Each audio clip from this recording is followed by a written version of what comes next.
Hello everyone, welcome to Shekhar sir classes. ఈ వీడియోలో ముఖ్యమైన విద్యా ఉద్యోగానికి సంబంధించినటువంటి సమాచారం గురించి డిస్కస్ చేద్దాం. వీడియోలోకి వెళ్లే ముందు మొదటిసారిగా మన ఛానల్ చూస్తున్నవారు లేదా ఇప్పటి వరకు మన ఛానల్ని సబ్స్క్రైబ్ చేయని వాళ్ళు ఎవరైనా ఉంటే సబ్స్క్రైబ్ చేయండి. ప్రముఖ దినపత్రికల్లో వచ్చినటువంటి ఆర్టికల్లో మొదటి ఆర్టికల్ చూడండి.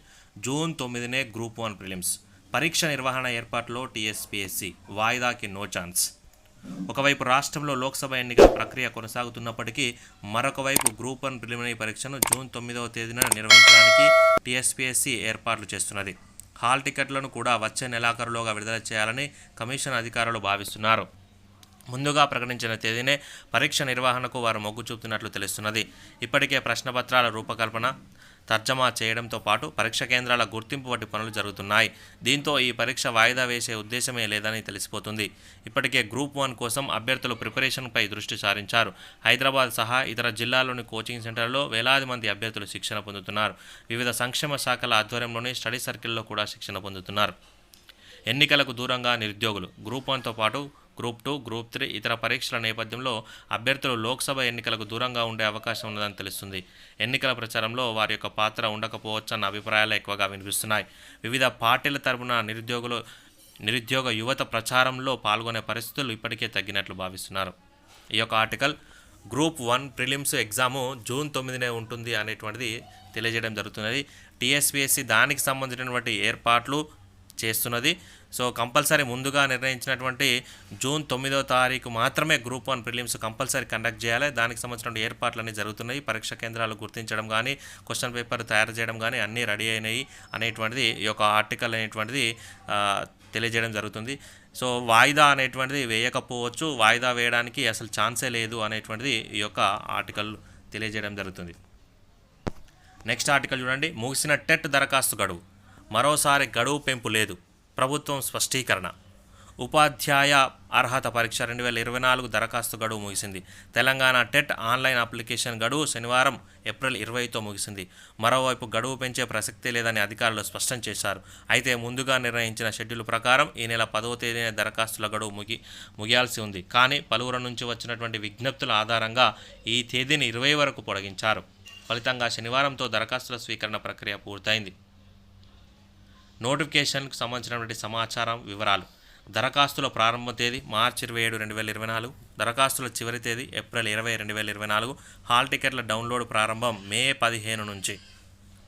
పరీక్ష తేదీలు మే 20 నుంచి జూన్ 3వ తేదీ వరకు ఆన్లైన్లోనే. కంప్యూటర్ బేస్డ్ టెస్ట్ జరుగుతుంది. పరీక్షల ఫలితాల విడుదల జూన్ 12, 2024 తేదీ. ఇది టెట్కు సంబంధించినటువంటి సమాచారం. టెట్ దరఖాస్తు గడువు అనేటువంటిది ఈరోజు అంటే నిన్న శనివారం ఏప్రిల్ 20తో ముగిసింది. సో దీనికి సంబంధించినటువంటి అప్లికేషన్ గడువు మే 10వ తారీఖు వరకే ఉండేది. ఒకసారి దాని యొక్క గడువును ఎక్స్టెండ్ చేసి మే 20వ తారీఖు శనివారం సాయంత్రం వరకు ఎక్స్టెండ్ చేయడం జరిగింది. మరీ ఒకసారి గడువు పెంపు అనేటువంటిది లేదు అనేటువంటిది ప్రభుత్వం అనేటువంటిది స్పష్టంగా తెలియజేయడం జరిగింది. దానికి సంబంధించినటువంటి నోటిఫికేషన్ వివరాలు చూడండి ఒకసారి. దరఖాస్తు ప్రారంభమై అప్లికేషన్ ఎప్పుడు స్టార్ట్ అయిందంటే మార్చి 27, 2024 నుండి స్టార్ట్ అయింది. మరి అప్లికేషన్ చివరి తేదీ ఎప్పుడు అంటే ఏప్రిల్ 20, 2024. హాల్ టికెట్లు ఎప్పుడు డౌన్లోడ్ అంటే మే 15 నుంచి హాల్ టికెట్లు డౌన్లోడ్ చేసుకోవచ్చు. మరి ఎగ్జామినేషన్ డేట్స్ అనేటువంటిది మే 20 నుంచి జూన్ 3వ తారీఖు వరకు ఆన్లైన్లో కంప్యూటర్ బేస్డ్ టెస్ట్ మాత్రమే జరుగుతుంది అని తెలియజేయడం జరిగింది. పరీక్ష యొక్క ఫలితాల విడుదల జూన్ 12, 2024 అనేటువంటిది ఈ యొక్క ఆర్టికల్ అనేటువంటిది స్పష్టంగా తెలియజేయడం జరిగింది. మరొక ఆర్టికల్ చూడండి. మరొక దినపత్రికలో వచ్చినటువంటి టెట్కు సంబంధించినటువంటి ఇన్ఫర్మేషన్ చూడండి. తెలంగాణలో ఉపాధ్యాయ అర్హత పరీక్ష టెట్కు 2,83,441 దరఖాస్తులు. తెలంగాణలో ఉపాధ్యాయ అర్హత పరీక్ష టెట్ 2024 దరఖాస్తు గడువు శనివారంతో ముగిసింది. పరీక్ష కోసం 2,83,441 మంది దరఖాస్తులు చేసుకున్నారు. పేపర్ 1కి 99,210, పేపర్ 2కి 1,84,231 మంది అప్లై చేశారు.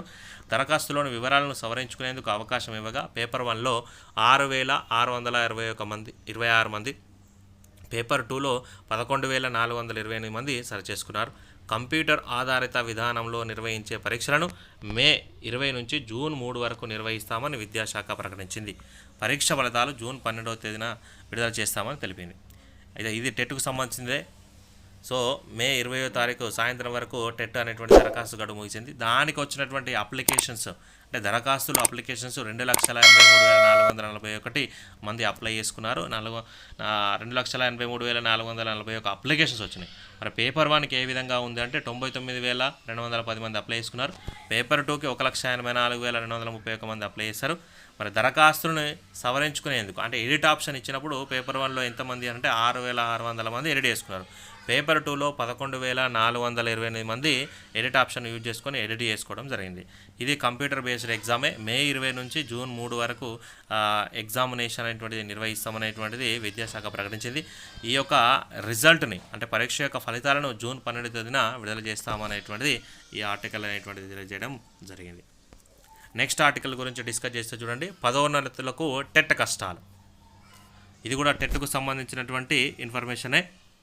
టెట్ లింకుతో నిలిచిన ప్రమోషన్లు, ఎన్సిటిఈ రాష్ట్రం భిన్న వాదనలు, ముగిసిన టెట్ దరఖాస్తు గడువు, మినహాయింపు ఆశించిన టీచర్లకు నిరాశ, గెజిటెడ్ హెచ్ఎం పదోన్నతికి టెట్ అర్హత సరే, మరి ఎల్ఎఫ్ఎల్ హెచ్ఎంకు టెట్ అవసరమా, లేదా స్కూల్ అసిస్టెంట్ నుంచి జిహెచ్ఎం పదోన్నతికి టెట్ అవసరమా, లేదా ఇది రాష్ట్ర విద్యాశాఖ వాదనలు.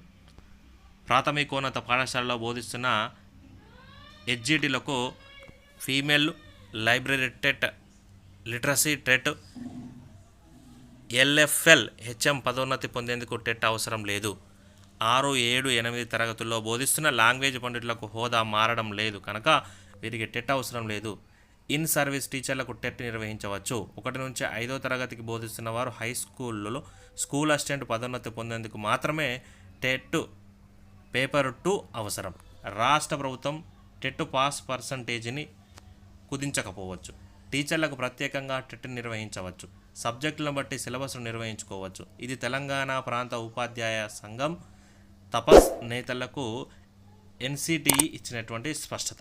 ఇలాంటి భిన్న వాదనలు అటు ఎన్సిటిఈ నుంచి రాష్ట్ర విద్యాశాఖ నుంచి వినిపిస్తున్నాయి. రాష్ట్ర ప్రభుత్వం మీద ఎన్సిటిఈ మీద రాష్ట్ర ప్రభుత్వం పరస్పరం నెపం వేసి తప్పించుకుంటున్నాయి. ఈ వైఖరి రాష్ట్రంలోని టీచర్ల పదోన్నతులకు అడ్డంకిగా మారింది. పదోన్నతులు వస్తాయని ఆశించిన వారికి నిరాశ ఎదురవుతున్నది. పదోన్నతులు లభించక నియమితులైన పోస్టులనే రిటైర్మెంట్ కావాల్సినటువంటి పరిస్థితి టీచర్లలో నెలకొంది. కోర్టు కేసులతో బ్రేకులు, స్పష్టత కోరిన విద్యాశాఖ ఎన్సిటిఈ చైర్మన్ను కలిసినటువంటి తపస్ నేతలు. టెట్పై స్పష్టత కోరుతూ తపస్ ప్రతినిధి బృందం శనివారం ఢిల్లీ వెళ్లి ఎన్సిటిఈ చైర్మన్ను కలిసింది. తపస్ రాష్ట్ర అధ్యక్ష ప్రధాన కార్యదర్శులు హనుమంతరావు, నవాజ్ సురేష్, సహాధ్యక్షుడు ఐల్నేని నరేందర్ రావు, అదనపు ప్రధాన కార్యదర్శి టి పెంటయ్య, ఉపాధ్యక్షులు Odnala Rajasekhar, S Venkatareddy, NCTE chairman Yogesh సింగ్తో సమావేశమయ్యారు. ఎన్సిటిఈ నుంచి స్కూల్ అసిస్టెంట్ పదోన్నతులు కల్పించేందుకు మాత్రమే టెట్ అవసరం. హెచ్జిటి నుంచి స్కూల్ అసిస్టెంట్లకు పదోన్నతులు కల్పించడానికి మాత్రమే టెట్ అవసరమని, మిగతా పదోన్నతులకు టెట్ అవసరం లేదని ఎన్సిటిఈ చైర్మన్ తమకు స్పష్టతనిచ్చినట్లు తపస్ నేతలు తెలిపారు. టీచర్లకు ప్రత్యేకంగా టెట్ను నిర్వహించవచ్చని, సిలబస్ను తగ్గించవచ్చని, ఎన్సిటిఈ నిబంధనలు సడలించే అధికారం రాష్ట్ర ప్రభుత్వానికి ఉంటుందని తమకు తెలిపినట్లు నేతలు వెల్లడించారు. అయితే టెట్ దరఖాస్తుల గడువు ఇప్పటికే ముగిసింది. టెట్కు సంబంధించినటువంటి చాలా క్వశ్చన్ మార్క్స్ ఉన్నాయి. ఎవరైతే ఆల్రెడీ టీచర్స్గా ఉన్నారో, ఉపాధ్యాయులుగా ఉన్నారో వాళ్ళకి టెట్కు యొక్క కష్టాలు అనేటువంటి చాలా రకాలుగా ఉన్నాయి. ఎన్సిటిఈ మరియు రాష్ట్రంలో ఉన్నటువంటి రాష్ట్ర ప్రభుత్వానికి సంబంధించినటువంటి దానికి యొక్క వాదనలు డిఫరెంట్గా ఉన్నాయి. మరి మినహాయింపు ఆశించినటువంటి టీచర్లకు నిరాశ ఎదురైంది. మరి వీళ్ళు ఎన్సిటిఈ బృందాన్ని కలిసినటువంటి తపస్ నేతలు తెలియజేయడం జరుగుతుంది. ఏంటంటే హెచ్జిటి నుంచి మాత్రమే స్కూల్ అసిస్టెంట్కి వెళ్ళడానికి మాత్రమే టెట్ అవసరం, మిగతా వాళ్ళకు టెట్ అవసరం లేదు అనేటువంటి వాదన వినిపిస్తున్నాయి. మరి దీనిపైన ఇంకా స్పష్టత రావాల్సి ఉన్నది. సో కాకపోతే ఉపాధ్యాయులకు ఇది ఒక పదోన్నతులకు టెట్ కష్టాలే అనేటువంటిది నిజంగా ఇది తెలియజేయడం అనేటువంటిది జరుగుతుంది. సో ఇది టెట్కు సంబంధించినటువంటి ఇన్ఫర్మేషన్. మరొక ఆర్టికల్ చూస్తే బీసీ స్టడీ సర్కిల్ అభ్యర్థికి సివిల్స్లో 27వ ర్యాంకు. బీసీ స్టడీ సర్కిల్ నుంచి ఆర్థిక సహాయం పొందినటువంటి 6 అభ్యర్థుల్లో నంద్యాల సాయి కిరణ్ సివిల్స్లో 27వ ర్యాంకు సాధించారని BC study circle director D Srinivasareddy తెలిపారు. 2023లో 100 మందికి సివిల్స్ ప్రిలిమ్స్లో శిక్షణతో పాటు 6 సివిల్స్ కోసం ఆర్థిక సహాయం చేశామని పేర్కొన్నారు. కరీంనగర్ జిల్లా రామడుగు మండలం వెలిచాల గ్రామానికి చెందిన సాయి కిరణ్ ప్రతిభ చూపారని వివరించారు. అయితే బీసీ స్టడీ సర్కిల్ సంబంధించినటువంటి ఇన్ఫర్మేషన్, బీసీ స్టడీ సర్కిల్లో అభ్యర్థికి సివిల్స్లో 27 ర్యాంక్ వచ్చిందని డైరెక్టర్ డి శ్రీనివాసరావు తెలిపారు. 2023లో 100 మందికి సివిల్స్ ప్రిలిమ్స్లో శిక్షణతో పాటు 6 సివిల్స్ కోసం ఆర్థిక సహాయం చేశామని, అందులో 6లో ఒకరికి ఎవరికి నంద్యాల సాయి కిరణ్ సివిల్స్లో 27వ ర్యాంకు సాధించారని తెలిపాడు. ఇతను కరీంనగర్ జిల్లా రామడుగు మండలం వెలిచాల గ్రామానికి చెందినటువంటి వారని ఈ ఆర్టికల్లో వివరించడం జరిగింది. నెక్స్ట్ ఆర్టికల్ గురించి డిస్కస్ చేస్తే 24న ఇంటర్ ఫలితాలు మొదటి 2వ సంవత్సరం ఒకేసారి విడుదల 30 లేదా వచ్చే నెల 1వ తేదీన 10వ తరగతి అనేటువంటి ఇన్ఫర్మేషన్ ఇవ్వడం జరిగింది. ఇంటర్మీడియట్ పరీక్షల ఫలితాలు ఈ నెల 24న ఉదయం 11 గంటలకు విడుదల చేయాలని విద్యాశాఖ నిర్ణయించింది. మొదటి 2వ సంవత్సరం పరీక్ష ఫలితాలను అధికారులు ఒకేసారి వెల్లడించనున్నట్లు, మరోవైపు 10వ తరగతి పరీక్షలను ఈ నెల 30 లేదా మే 1న విడుదల చేసేందుకు విద్యాశాఖ సన్నాహాలు చేస్తుంది. రాష్ట్రంలో ఫిబ్రవరి 28 నుంచి మార్చి 19 వరకు ఇంటర్మీడియట్ పరీక్షలు జరిగాయి. మొదటి 2వ సంవత్సరాలకు కలిపి 9,80,978 మంది విద్యార్థులు పరీక్ష రాశారు. ఇది ఇంటర్మీడియట్కి సంబంధించినటువంటి ఇన్ఫర్మేషన్. 24వ తేదీన ఇంటర్మీడియట్ మొదటి సంవత్సరం 2వ సంవత్సరానికి సంబంధించినటువంటి రిజల్ట్ అనేటువంటిది విడుదల చేయడం జరుగుతుంది అనేటువంటి ఇన్ఫర్మేషన్. మరియు మే 30 లేదా వచ్చే నెల అంటే ఈ నెల 30 లేదా వచ్చే నెల 1వ తారీఖున 10వ తరగతి పరీక్షలు కూడా రావచ్చు అనేటువంటిది ఈ యొక్క ఇన్ఫర్మేషన్ తెలియజేయడం జరుగుతుంది. ఈ నెల 24న మొదటి సంవత్సరం 2వ సంవత్సరంతో పాటు ఈ నెల 30 లేదా మే 1వ తారీఖున 10వ తరగతి పరీక్షలు కూడా రావచ్చు అనేటువంటిది ఈ యొక్క ఆర్టికల్ వివరించడం జరుగుతుంది. ఈరోజు మనం ప్రముఖ దినపత్రికలో వచ్చినటువంటి విద్యా ఉద్యోగానికి సంబంధించినటువంటి సమాచారం గురించి డిస్కస్ చేసాం. ఈ వీడియో కనుక మీకు నచ్చినట్లయితే లైక్ చేయండి, షేర్ చేయండి, సబ్స్క్రైబ్ చేయండి. మీరు ఎన్ని లైక్స్ ఎక్కువ చేస్తే అంతమందికి షేర్ అవుతుంది. Thank you very much.